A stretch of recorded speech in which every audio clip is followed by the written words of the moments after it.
우리가 지금 31절 가지고 이제 내 이웃을 내 몸같이 사랑하라, 사랑의 방법, 내 자신과 같이라는 제목으로 말씀을 나누고 있습니다. 오늘은 좀 더 근본적인 질문으로 시작해서 전체적인 내용을 좀 마무리하고자 합니다. 그것은 뭐냐면 어떻게 나와 이웃, 이게 엄연히 구별되는 존재들이죠. 나와 이웃. 때로는 나와 이웃은요, 동질감보다 이질감이 클 수밖에 없는 그런 존재가 될 수도 있어요. 그죠? 그런데 너무나 이질적인 존재가 어떻게 하나가 되어서 내 몸과 같이 사랑할 수 있을까라는 거예요. 그죠? 그래서 오늘 설교의 제목은 사랑의 최종 목적지, 그것은 하나님의 나라. 이것이 가능하게 될 때, 내 이웃을 내 몸과 같이, 이 방법, 하나님의 나라를 꿈꾸고 나아갈 때 내 이웃을 내 몸과 같이 될 수 있다라는 것입니다. 이웃을 내 몸과 같이 사랑하라는 것은 그 내용 자체가 현실적으로 가능해지는 방법은 우리가 같은 소망, 즉 하나님 나라라는 공동의 목표를 가지는 것이 그 방법의 가장 최후의 보루가 되는 겁니다. 상대방의 입장을 헤아리는 것, 첫 번째 시간에 살펴봤던 게 공감의 능력이죠. 이게 첫 번째 방법이었고, 두 번째 시간은 뭐예요? 내 자신과 같이 사랑하라는 건 뭐예요? 공감을 넘어서서 너를 사랑해야지 다른 사람도 사랑할 수 있다는 거죠. 그게 두 번째 방법이었습니다. 그러나 이것만으로 충분하지 않을 때가 있어요. 나와 너는 엄연히 다른 존재이기 때문에 그래요. 나의 유익과 다른 사람의 유익에 충돌하게 돼 있어요. 나의 필요와 다른 사람의 필요가 어떻게 돼요? 충돌하게 되어 있다니까요, 이게. 그래서 이렇게 충돌하게 될 때 우리는 어떻게 여전히 서로 내 몸과 같이 사랑할 수 있느냐라는 그 어려움에 직면하게 됩니다. 그 해답이 뭐냐면 우리 시선을 어떻게 해야 되냐면 더 크고 궁극적인 목적, 더 높은 목적, 그게 뭐예요? 하나님 나라에 둘 때 이게 이제 가능해진다라는 거예요. 나의 인생의 목적이, 그리고 저 이웃의 인생의 목적이 궁극적으로 이 땅에서 하나님의 나라를 이루고 하나님의 영광을 드러내는 데 있다고 우리가 함께 믿고 고백할 때 신기하게도 이웃을 내 몸처럼 사랑하는 것이 훨씬 더 자연스러워지고 이게 어려운 것이 아니구나, 한번 해볼만 하지 않을까? 이렇게 그 가능성이 열리게 된다는 거예요. 우리의 인생의 목적이요, 내 자신의 성공, 내 자신의 행복, 또 내 자신의 야망에만 머물러 있으면은요, 결단코요 이웃을 내 몸같이 사랑할 수 없습니다. 이렇게 되면 필연적으로 이웃은 내 이웃인 사랑하는 대상이 아니라 나의 경쟁자가 되는 거예요. 그리고 그 사람은요, 내 성공을 위한 수단이 되는 거예요. 그리고 그 사람은 뭐가 되는 거냐면 내 행복을 방해하는 장애물밖에 안 됩니다. 그런데 내 존재 자체가, 그리고 저 이웃의 존재 자체가 하나님 나라와 영광을 위해서 존재한다고 믿으면 어떻게 될까요? 저 사람도 궁극적으로 하나님의 나라를 위해 존재하는 것이고 하나님께서도 그를 통해서 이루실 놀라운 계획이 있다고 생각되어지게 되고, 내가 바라는 것도 뭐가 되는 거예요?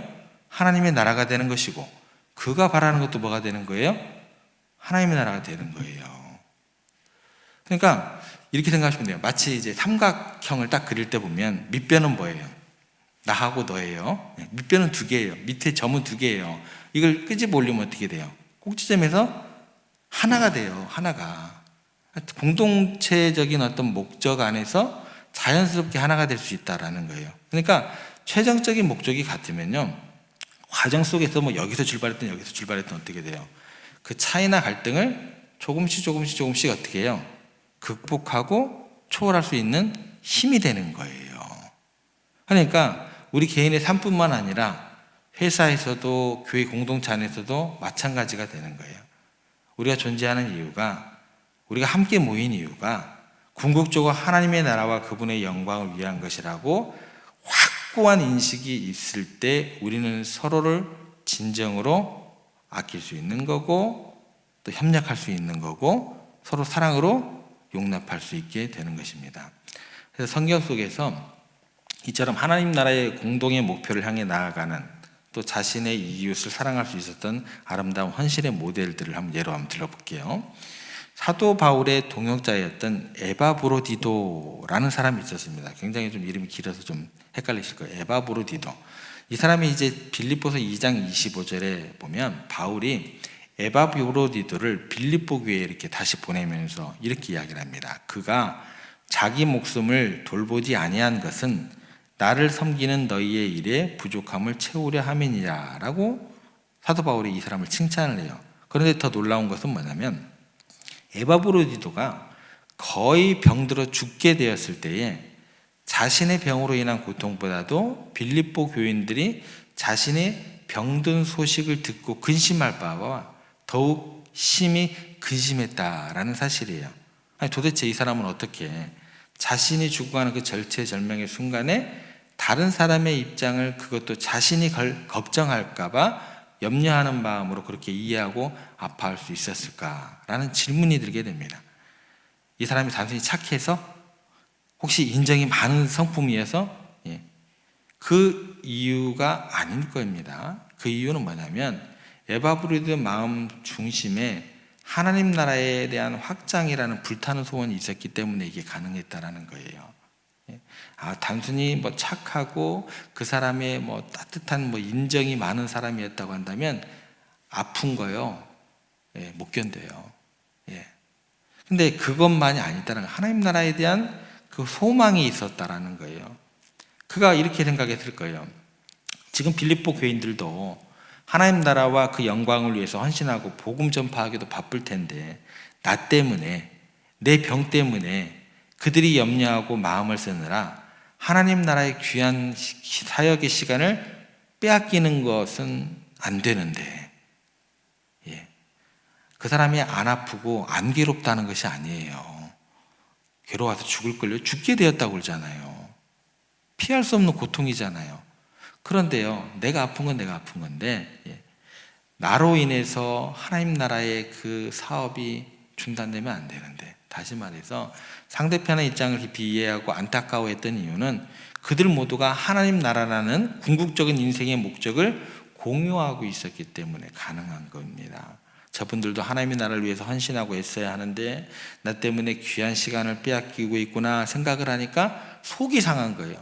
아파 죽겠는데 나 때문에 하나님 나라의 사업이 그들에게 지장이 되는구나. 그러니까 더 속상한 거예요.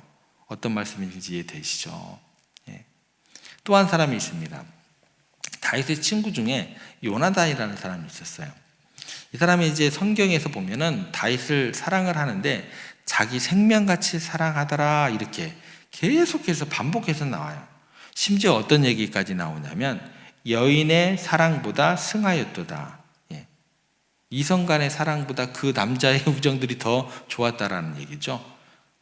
우정이 특별했다라는 겁니다. 어떻게 이렇게 이런 어떤 사랑이 가능했을까? 특별히 요나단은 왕의 아들이었고 또 다윗은 다음 왕이 계승자였어요. 그러면 다윗은 그에게 있어서 뭐예요? 가장 강력한 정적이 될 수밖에 없는 인물이었습니다. 원수도 이런 원수가 없어요.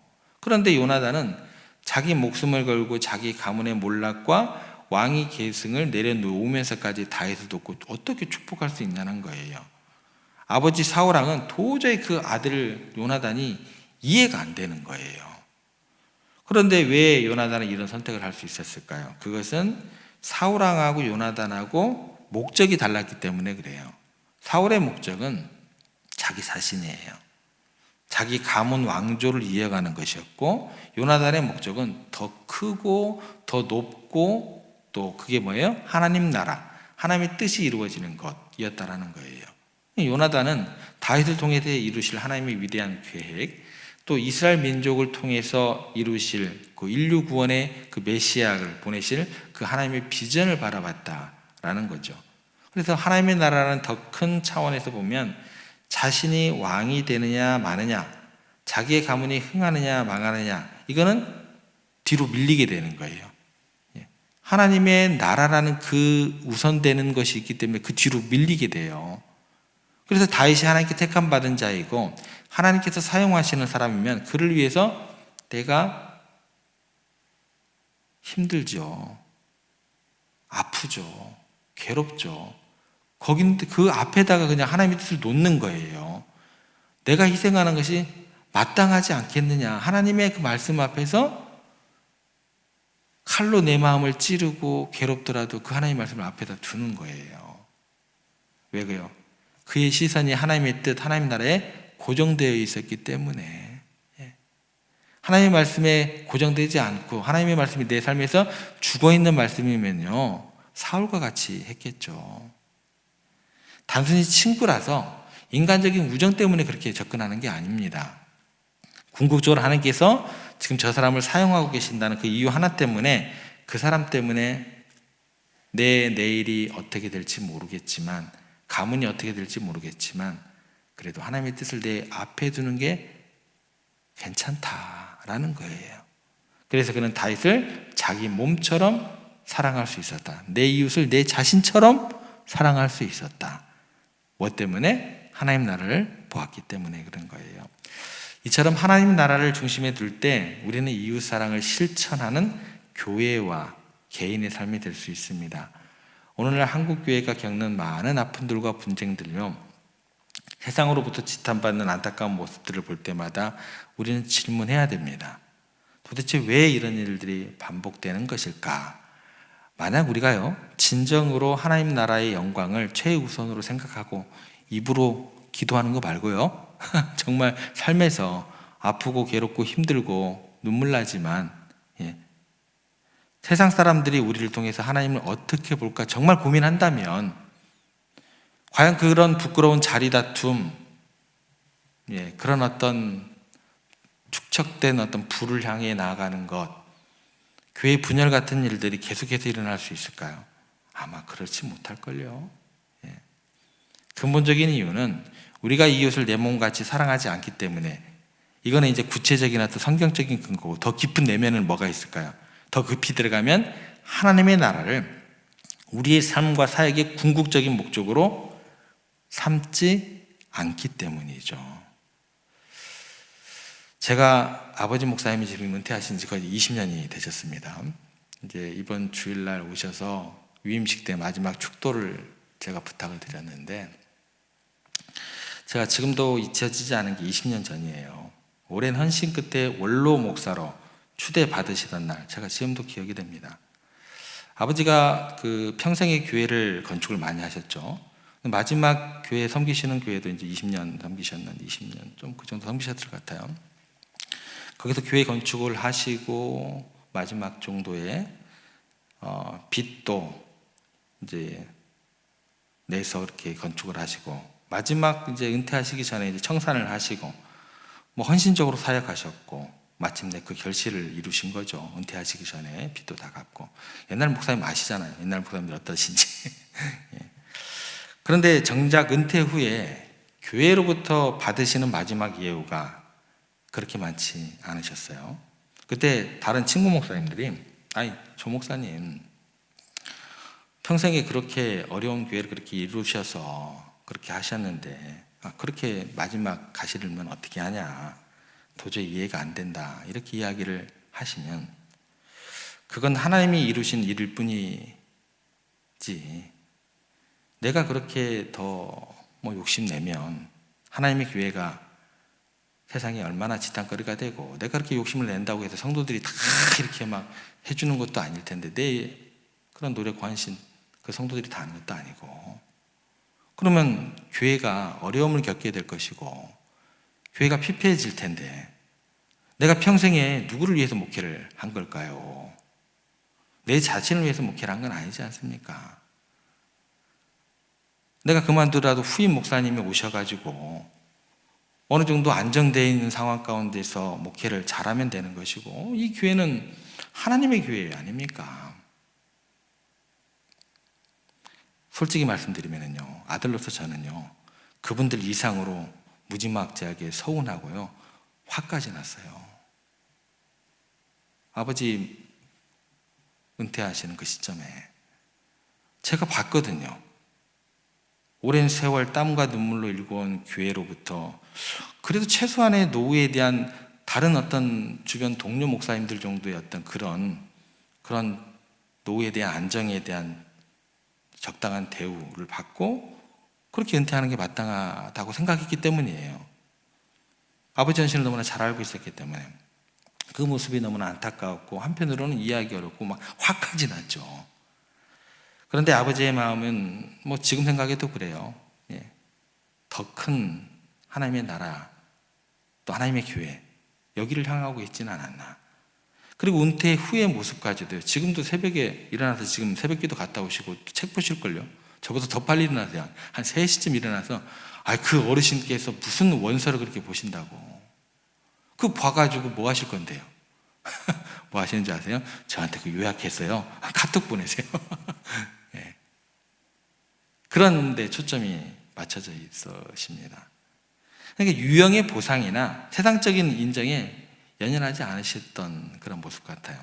당신의 노고에 대한 대우보다 교회가 더욱더 굳건히 서가고 성도들 가운데 문제가 없고 그렇게 하나님의 뜻이 이루어져 가는 것을 더 중요하게 생각하셨던 것 같아요.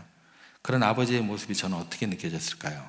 20년 전 그 과정 가운데 서운함을 넘어서 답답하기 그지없었다라는 것입니다. 하지만 시간이 흐르고 아버지의 어떤 그런 이야기를 듣고 또 이렇게 깊은 뜻을 헤아리다 보니까 비로소 깨닫게 되는 거죠. 그런데 그 모습 자체가 지금도 감동은 안 돼요. 지금도 화가 나요. 저는 그래요. 제가 철저하게 인간적인 어떤 그런 죄성이 많아서 그럴 거예요. 그런데요, 그거 하나만은 확실해요. 그 아버지의 길이요, 감동은 안 돼요. 화가 나고 지금도 천불이 나요. 그런데 도전은 됩니다. 도전은 도전해보고 싶다. 같은 목사로서. 그래서 지금도 변함없이 그 하나님 나라를 소망하면서 묵묵히 걸어가시는 그 아버지의 모습은요, 제가 목회자의 길을 가면서 도전해봐야겠다. 그런 마음으로 서 있게 되는 것 같습니다.